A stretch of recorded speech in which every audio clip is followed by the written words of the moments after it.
Gaston the Ginger here. How you doing? I hope your day is going fantastic, and it is not my intention to ruin it. But my friends, I must tell you, the Chinese Communist Party has developed a new weapon, a space weapon, a hypersonic missile that could travel at low orbit and hit us at any time, at any place. Do we have a defense for it? No, we don't. So that's a good thing. In other news, divorced parents are using jab status to take child custody away from their exes. That story might be more disturbing than the previous one. Finally, Mayor Lori Lightfoot of Chicago is kind enough to explain to us the new favorite word of the radical left. Yesterday's white supremacist, today's insurrectionist. Thanks, Lori. That and a whole lot more in today's episode of Happy News with Gaston the Ginger. That's me.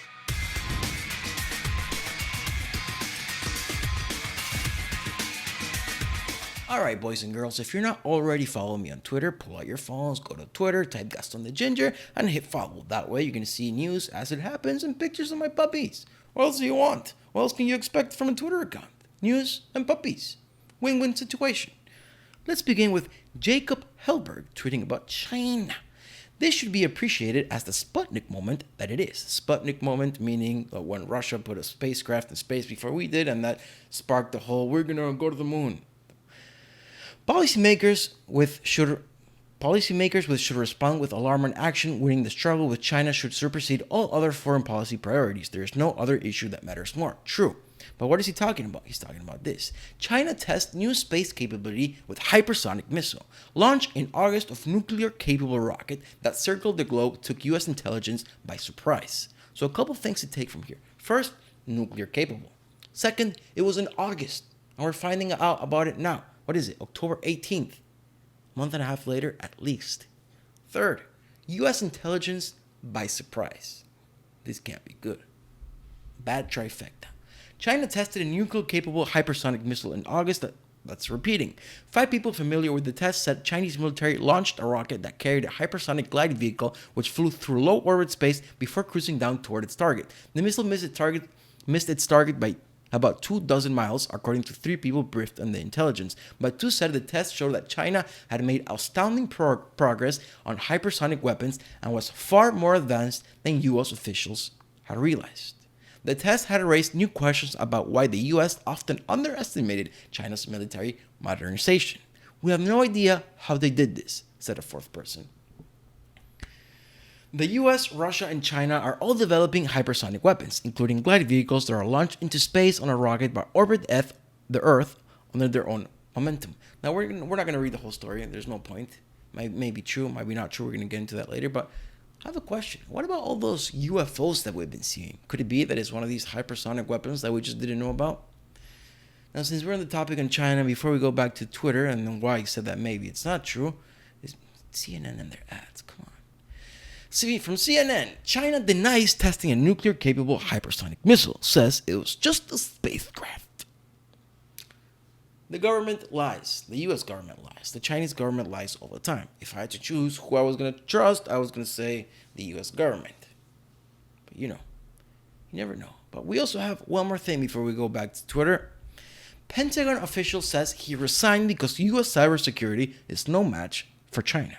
Now, this is a sensational headline. Again, I'm not going to read it to you because I read it by myself. I don't give you the gist of the story. This guy came out and clarified the story. He said he was taken out of context. He said he resigned because, yes, he worked at the Pentagon, cybersecurity, but he kept telling his superiors, yo, we're being beat here, we need to do this and that to improve. And he kept getting denied and denied and denied. He got fed up and he quit. Is quitting the right decision? I don't know. You got to be in this guy's shoes. Comment your opinions down below. But for now, let's go back to Twitter. Oh, this is going to be nice. I got a little clip. Chicago Mayor Lori Lightfoot claims police officers refusing vaccine mandates is akin to an insurrection.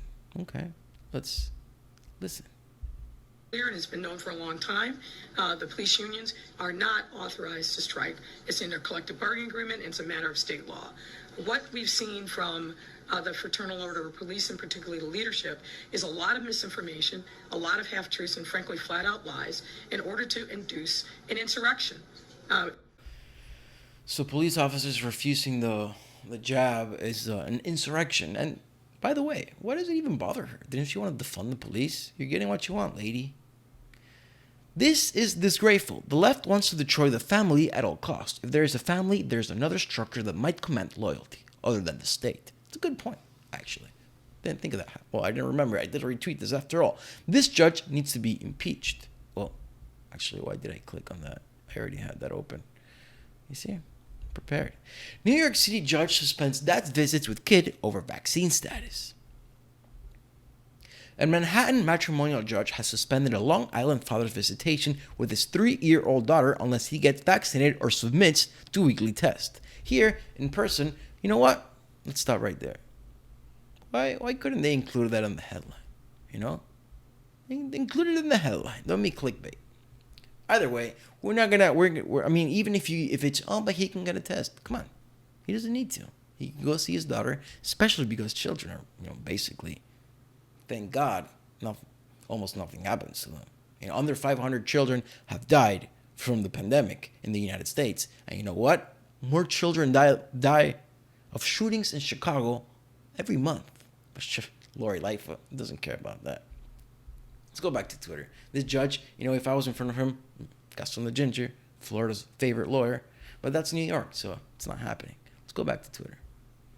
That judge is no balls. Now, this one is, when I saw this, breaking, 3 teachers in London County are going to court simply because they don't want to use trans and non-binary students' pronouns. I emoji. We and partners filed an amicus brief to tell the courts refusing to use a student's pronouns because of who they are is discrimination. What the ACLU is doing here, and let's keep in mind the ACLU used to defend Nazis parading on the streets of America because it was free speech, and they protected free speech. Now the ACLU is going to court to argue for compelled speech. Jordan Peterson was warning about this years ago. He's saying this is going on in Canada and it's going to come to the United States. And I thought, I don't know. We have a pretty sturdy legal system. We have the free speech here. You can't compel speech. Well, we'll see what happens. Unbelievable what the ACLU has, what they have become.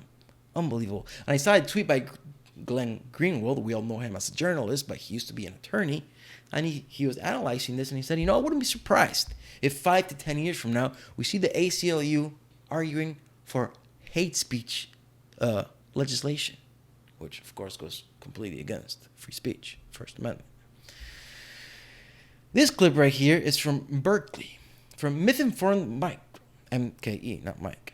Recommended reading from the professor of education at Berkeley, one of the top universities in the country, includes concepts such as white people are not born white. White people are born human and then white parents physically and psychologically abuse them into becoming white people. Let's take a listen. Finally, that whites learn to be white. That suggestion by Thandika is that whites are not born white. They have to become white.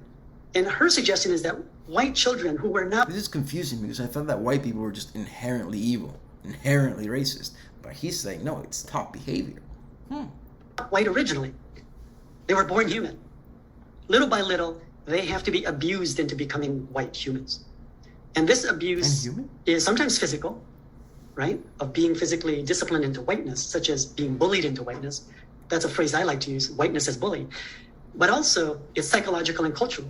And it becomes with caretakers and guardians, not the least of which, the more important caretakers and guardians are, of course, the white family, parents, etc. But it extends to the white nationhood as a caretaker, the white social system, the white social welfare. I'm waiting for an example here, but I don't think he's going to give it to us. The white governance system. They also discipline and abuse white humans into whiteness. That is a very provocative statement. I would totally recommend reading that book. Finally, at least he acknowledges a provocative statement, but, he didn't give us any examples, so we can just go off and say, that's ridiculous. Don't send your children to Berkeley. For the love of God, what's going on? Do you have anything else on the Twitter sphere? From the World Economic Forum, does capitalism need some Marxism to survive the Fourth Industrial Revolution? And as Gaston the Ginger tweeted, saying the quiet part out loud. Excuse me. Maybe I got the verse. So I'm going to make a video coming up on the World Economic Forum because lately they've been saying a lot of things that I would think to myself, excuse me, sir, are you sure you want to say that out loud? Because why would people go along with your plan for the Great Reset? It's not even Joe Biden's Build Back Better. This is worse. This is the Great Reset. You will own nothing and you'll be happy. That's literally a quote. I'll make a video about it. And that's it for today, folks. Thank you for watching. If you think it's important, share it. The Chinese are beating us in the military game while we're out here making CIA and Marine commercials promoting woke culture. My parents are 2 lesbians, and then I joined the CIA. Who cares? We want murderers in the CIA. We want murderers in the army. We don't want woke people. Look what the Chinese military is doing. And they were making fun of Trump for having the Space Force. Oh, Orange Man and the Space Force. Well, looks like we need a Space Force now. All right. I don't know why I just went on that little tangent. Thank you for watching, ladies and gentlemen. I'll see you next time.